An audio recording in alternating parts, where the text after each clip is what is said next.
Hello everybody, I'm Doug.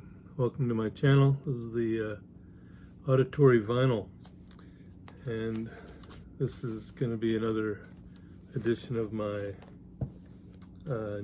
new spins on old vinyl series, where I just take a album that I haven't listened to forever and listen to it and kind of give it a mini review.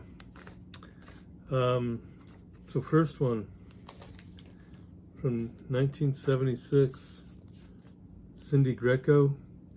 You've probably seen this album in the bargain bins many times.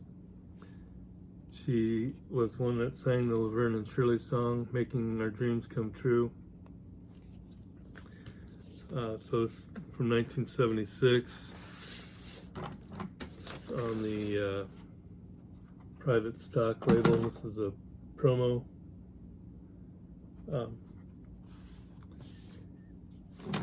It's about what you'd expect, kind of that, just like what the Laverne and Shirley song sounds like. That's kind of how the rest of it sounds. There is a couple times where it gets almost a little funk in it, and I think that's because she's got Steve Cropper and Joe Sample both playing on this. I mentioned Joe Sample last week. He played on Jermaine Jackson's album. But this made it to number 25 on the Hot 100 and was up there for about 2 weeks. She did make one other album after this, but it failed the chart. It's got a sticker on here, but it doesn't even mention the hit song Making Our Dreams Come True. It just says suggested playing cuts. I Think I Can Make It, Hello Again, Set Me Free. But it's not bad. I would compare it to maybe like Melissa Manchester, that kind of style.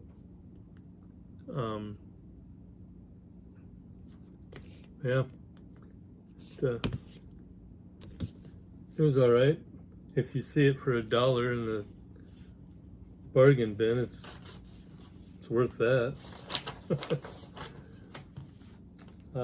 So next, from 1965,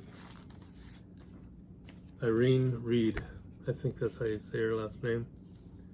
This is Room for One More. It's on the Verve label. Irene, she started out playing at the Apollo Theater in Harlem.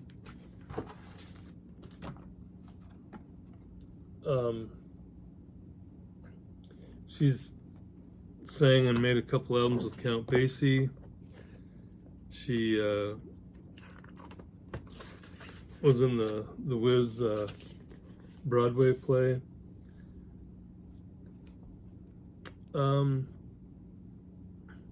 She didn't do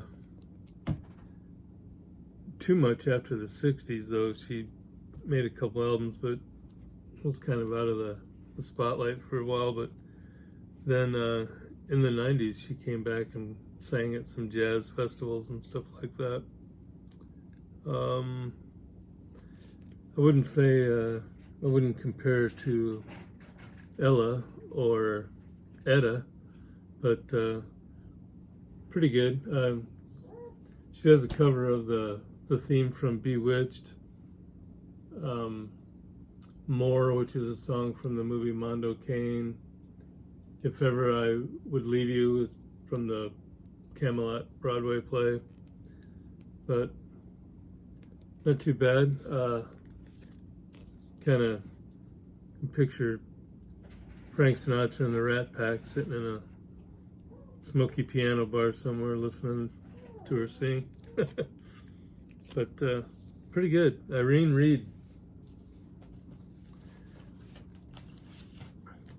And then from 1987, Refugee. Canadian band. This is Burning from the Inside Out. This This is on the Polydor label.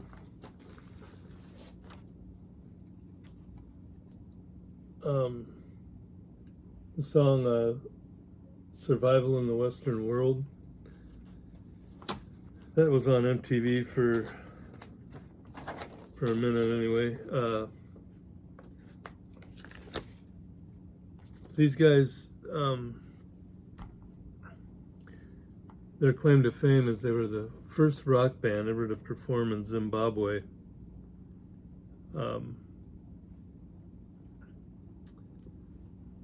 They only made a couple other albums, I think.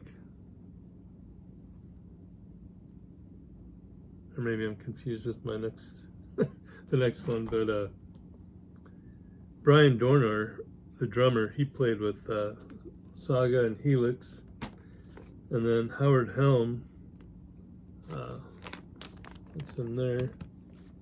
He went on and played with Ian Hunter for a while. I'd probably compare these guys to like Night Ranger, something along those lines. Just your basic 80s hard rock. Refugee. The lead vocalist, Miles Hunter, he's got a good voice. I think later he went on and had his own band, the Miles Hunter Band. But pretty decent 80s rock.